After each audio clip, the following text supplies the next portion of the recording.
আজি ইয়াতে আমি পশ্চিম কাৰ্বি আংলং যুৱ কংগ্ৰেছ এক্সটেণ্ডেড এক্সিকিউটিভ তথা গেট টুগেডাৰ প্ৰগ্ৰাম এই প্ৰগ্ৰামত বিভিন্ন জাগাৰ পৰা মানুহ আহিছে কংগ্ৰেছক ভাল পোৱা মানুহবিলাক আহিছে আজি এই মিটিঙৰ পৰা এটা স্পষ্ট বাৰ্তা যাব যে আহিবলগীয়া দিনত কংগ্ৰেছৰ যি ভীতি সেই ভীতি শক্তিশালী হৈ আহি আছে আৰু আহিবলগীয়া দিনত ২৬ত কংগ্ৰেছৰ চৰকাৰ হ'ব বুলি আজি এই মিটিঙত স্পষ্ট এটা বাৰ্তা দিছে। আজি যেহেতু আপোনালোকৰ পশ্চিম কাৰ্বি আংলং যুৱ কংগ্ৰেছ কাৰ্যনিৰ্বাহক সভাত বিভিন্ন দলৰ পৰা কিমানজনে ইয়াত কংগ্ৰেছত যোগদান কৰা হৈছে? এতিয়া চাওক, আপোনালোকে যিহেতু আছিলে ইয়াত, আজি আমি বহুত দিনৰ পিছত বিভিন্ন জাগাৰ পৰা কংগ্ৰেছৰ লিডাৰ্ছসকলক মাতিছোঁ আৰু তেওঁলোকে নিজৰ কাম কাজ এৰি পেলাই আজি আহিছে। আৰু যিহেতু এতিয়া ৰুলিং চৰকাৰ, যিহেতু বিজেপিৰ চৰকাৰ, আচ্ছা দিনৰ চৰকাৰ, কিন্তু আজি মানুহে বিজেপিৰ পৰা ৰিজাইন দি পেলাই আজি কংগ্ৰেছক পুনৰ যোগদান দিছে। তাৰমানে কি, এটা স্পষ্ট এটা বাৰ্তা দিব বিচাৰিছে যে বিজেপিত তেওঁলোকে গৈ পেলাই তেওঁলোকে ভুল কৰিছে আৰু যিমান বিজেপিত আছে তেওঁলোকেও আহিবলৈ কাৰণে চেষ্টা কৰি আছে। আহিবলগীয়া দিনত আপোনালোকে দেখিব বহুত নেতা আমাৰ লগত যোগাযোগত আছে। এটা ধুমুহা হিচাপত কংগ্ৰেছত যোগদান কৰিব। আহিবলগীয়া দিনত আপোনালোকে সেইটো গম পাব। ভোটাৰ বিষয়ত আপুনি কি ক'ব? বৰ্ডাৰৰ বিষয় ক'বলগীয়াটো একো নাই, কাৰণ এই চৰকাৰে কি কৰিছে, তেওঁলোকে নিজৰ মতে চব কাম কাজ কৰি আছে। Give and take policy. আজি ৰাইজে তেওঁলোকক নিৰ্বাচিত কৰি পেলাই তেওঁলোকক কাউন্সিলত পঠাইছে, তেওঁলোকক বিধানসভাত পঠাইছে।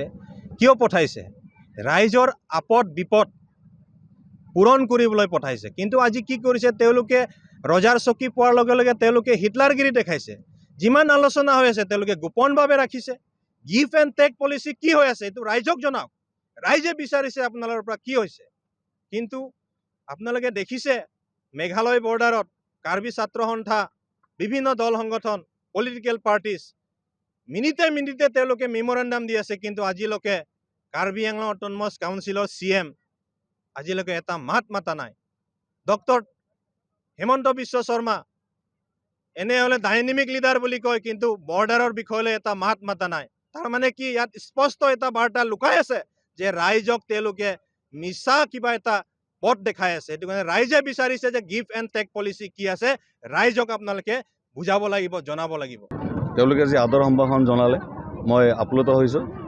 আৰু পশ্চিম কাৰ্বি আংলং জিলাৰ যুৱ কংগ্ৰেছৰ সভাপতি মোৰ বন্ধু ভাতৃ আগষ্টা নিংগি ডাঙৰীয়াৰ নেতৃত্বত যি সুন্দৰভাৱে তেওঁ আজিৰ কাৰ্যসূচী চলাইছে আৰু যি উৎসাহ উদ্দীপনা দেখা পালোঁ আমাৰ যুৱ কংগ্ৰেছী আৰু কংগ্ৰেছ, মহিলা কংগ্ৰেছ, সেৱা দল, NSY সকলোৰে যি সহায় সহযোগিতা পালোঁ, এয়া এক ইতিবাচক বাৰ্তা আমাৰ অসমৰ বাবে, অসমৰ যুৱ কংগ্ৰেছৰ বাবে, ভাৰতবৰ্ষৰ যুৱ কংগ্ৰেছৰ বাবে।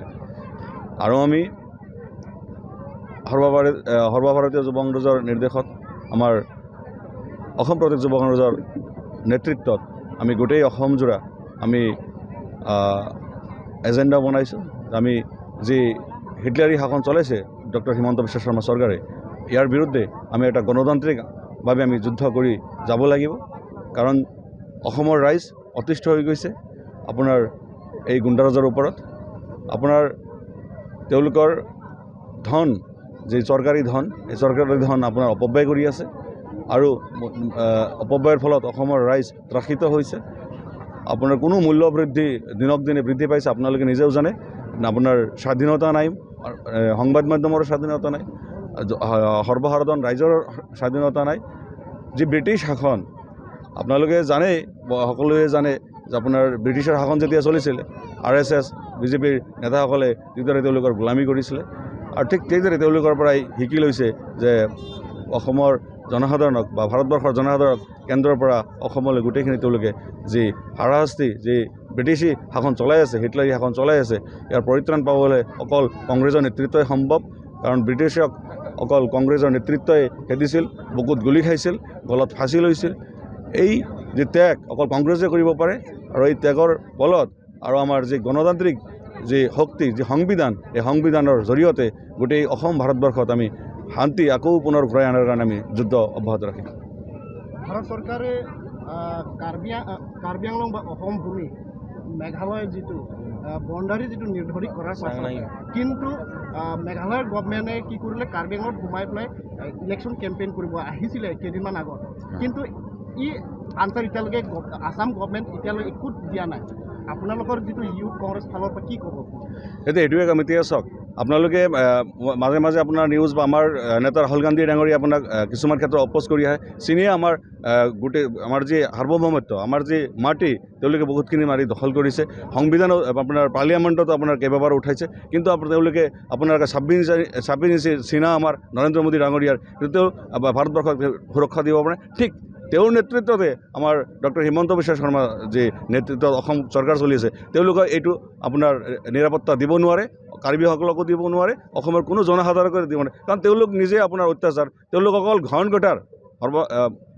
মুখ্যমন্ত্ৰী ডাঙৰীয়া অকল ধন ঘটাৰ কাৰণে মুখ্যমন্ত্ৰী হৈছে অসমৰ মানুহে তেওঁৰ পৰা বহুত আশা কৰিছিলে যে তেওঁৰ নেতৃত্বত অসমত এটা দিন আহিব কিন্তু তেওঁ কি কৰিলে আপোনাৰ আমাৰ প্ৰয়াত তৰুণ গগৈ ডাঙৰীয়াক আপোনাৰ পিছফালৰ পৰা ডেগাৰ মাৰিব বিচাৰিছিলে কিন্তু আমাৰ নেতাসকলৰ কাৰণে তেওঁ সেইটো নোৱাৰিলে পিছত তেওঁ বিজেপিত গৈ পেলাই সৰ্বানন্দ সোণোৱাল ডাঙৰীয়াক পিঠি ডেগাৰ মাৰি পেলাই মুখ্যমন্ত্ৰী হৈ পেলাই গোটেই অসমক তেওঁ লুটি আছে তেওঁৰ পত্নীয়ে পেলাই লুটনৰাজ চলাই আছে আৰু এই পৰিত্ৰাণৰ কাৰণেই আমি এই যুদ্ধ চলাই আছোঁ আমাৰ কংগ্ৰেছৰ নেতৃত্বত যুৱ কংগ্ৰেছৰ নেতৃত্বত আমি এই যি সমস্যা এই সমস্যা সমাধান কৰিম যিহেতু গিভ এণ্ড টেক পলিচি কেইদিনমান আগত আসাম চিফ মিনিষ্টাৰ আৰু মেঘালয়ৰ চিফ মিনিষ্টাৰ যিহেতু দিছপুৰত এই বৈঠক বহিলে কিন্তু এই গিভ এণ্ড টেক পলিচি গোটেইখিনি পূৰণ হৈ গ'ল নেকি অসম কাৰ্বি আংলঙৰ মাটি মেঘালয়ত দিয়া হৈ গ'ল নেকি এতিয়া চাওক এইটো আমি মানে সম্পূৰ্ণভাৱে মই জ্ঞাত নহয় মই এইটো সম্পূৰ্ণ শুদ্ধ উত্তৰ দিব নোৱাৰিম আমি